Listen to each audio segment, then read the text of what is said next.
दादाजी ने तुम्हें पूरी जिंदगी एक रिच सेकंड जनरेशन हेir बनाकर रखने के लिए तुम्हारे लिए एक ब्यूटीफुल फीमेल सीईओ को पत्नी के रूप में ढूंढा। सामने खड़ी फेयर स्किन, बेहद खूबसूरत, लॉन्ग लेगेड और मैच्योर वुमन को देखकर तुमने तुरंत उसे थोड़ा एटीट्यूड दिखाने का फैसला किया। मैं तुमसे प्यार नहीं करता और तुम भी मुझसे प्यार मत करना। शादी के बाद हम दोनों अपनी अपनी लाइफ जिएंगे, कोई किसी के मामलों में दखल नहीं देगा। अगली सुबह तुम अभी भी आधी नींद में थे कि अचानक महसूस हुआ किसी ने तुम्हारी टांग पर हल्के से लात मारी। उठो! शेन शिंगचियो ने तुम्हें हल्के से पैर से ठोकर मारी। तुमने उनीदी आंखें खोलीं। अभी तुम्हारी नींद पूरी तरह खुली भी नहीं थी। सामने उसे देखते ही तुमने अनजाने में बड़बड़ाया, पत्नी। क्या हुआ? जैसे ही ये शब्द तुम्हारे मुंह से निकले, शेन शिंगचियो एक पल के लिए ठिठक गई। वो बिना पलक झपकाए तुम्हें देखने लगी। उसकी ऐसी नजर पड़ते ही तुम्हारी नींद पूरी तरह उड़ गई।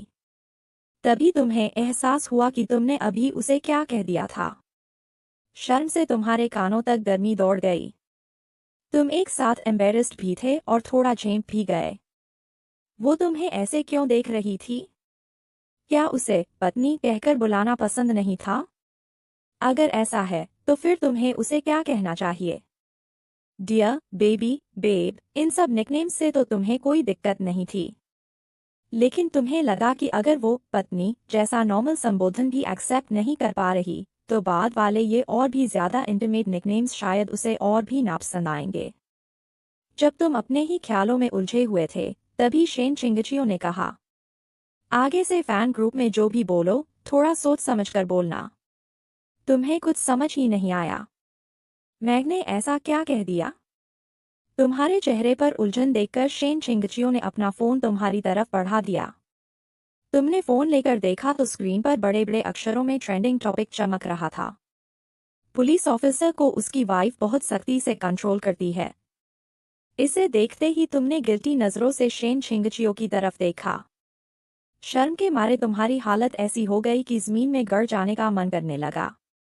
तुम्हें क्या पता था कि बात इतनी बढ़ जाएगी? तुमने तो बस यूं ही एक बहाना बना दिया था।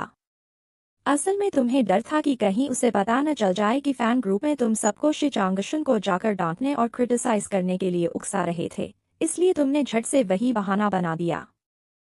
अब तो गजब हो गया। पहले तो तुम सिर्फ उससे ये बात छिपाना चाहते थे, लेकिन अब पूरी दुनिया को पता चल गया। ये तो बिल्कुल अल्टीमेट सोशल एम्बैरसमेंट बन गया। मैंने जानबूझकर ऐसा नहीं किया।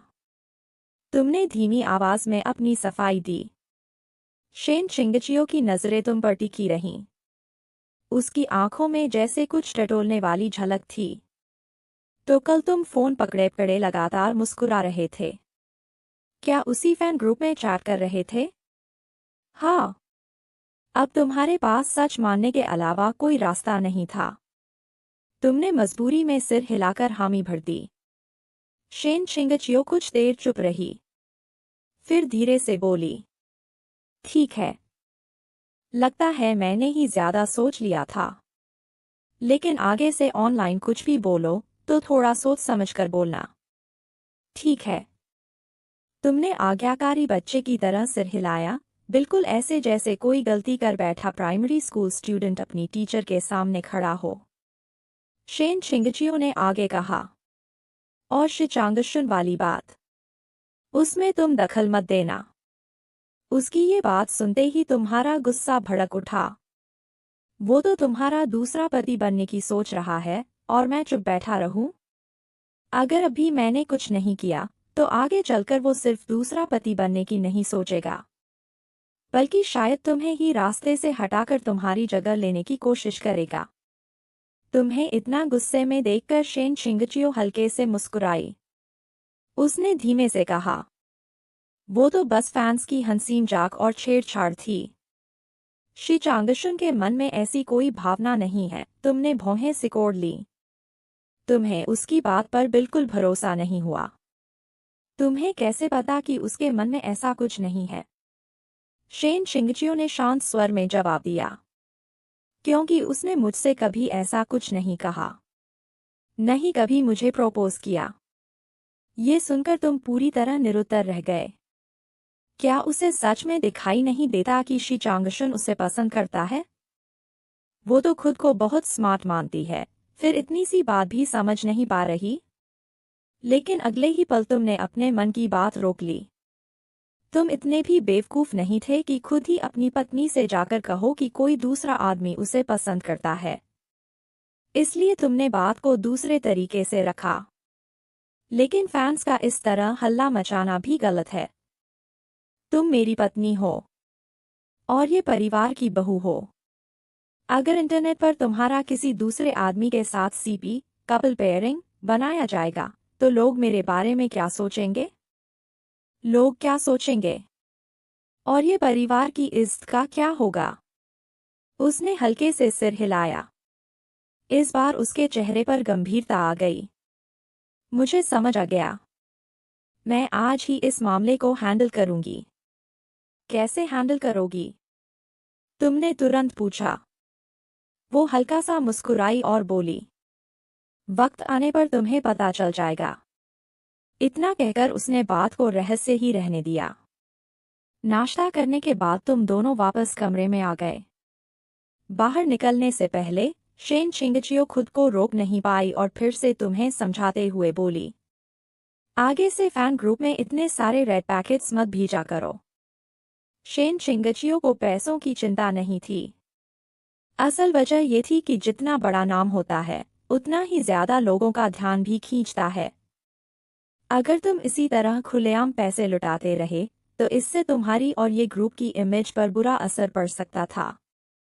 कुछ लोग इसे शोइंग ऑफ वेल्थ कहकर तुम्हारी आलोचना करने लगते और उसी बहाने तुम पर हमला करने की कोशिश करते। इंटरनेट पर हर तरह के लोग होते हैं। तुम कभी नहीं जान सकते कि कीबोर्ड या मोबाइल स्क्रीन के पीछे आखिर कैसा इंसान बैठा है। ये भी नहीं पता कि वो क्या कर सकता है या कैसी बातें लिख सकता है। हर साल न जाने कितने लोग ऑनलाइन ट्रोलिंग और साइबर बुलिंग का शिकार बनते हैं। लेकिन ये सुनते ही तुम्हें अच्छा नहीं लगा। तुमने तुरंत जवाब दिया, क्यों? इमेज खराब होगी? मैं अपने फैमिली वालों को रेड पैकेट्स भेजता हूँ, इसमें भला क्या गलत है? तुमने पूरे आत्मविश्वास से कहा। फैमिली? शेन चिंगचियो ने भौं हल्की सी उठाई। लगता था उसे इस शब्द की बिल्कुल उम्मीद नहीं थी। तुमने गंभीरता से सिर हिलाया। हाँ, वो लोग ही तो मेरे फैमिली हैं। वो वीबो पर मेरे लिए डेटा सपोर्ट करते हैं, हमारे वीडियोस एडिट करके फैलाते हैं, उन हेटर्स और बेकार के सीपी फैंस को भी जवाब देते हैं और हमेशा न्याय का साथ देते हैं, साथ ही मेरी ऑफिशियल स्पाउस वाली पोजीशन की भी रक्षा करते हैं।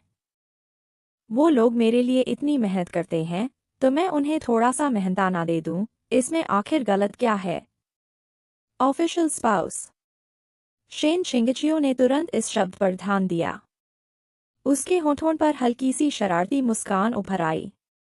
तुम्हारा चेहरा एक पल में लाल हो गया, जैसे तुम्हारी चोरी पकड़ ली गई हो। शेन चिंगचियो मुस्कुराई। उसकी मुस्कान सीधे उसकी आंखों तक पहुंच गई। वो धीरे से बोली, चिंता मत करो, मेरे लिए सिर्फ एक ही ऑफिशियल स्पाउस है। न कोई दूसरा होगा, न तीसरा। ये सुनते ही तुम्हारा चेहरा और भी ज्यादा लाल हो गया, बिल्कुल पके हुए टमाटर की तरह।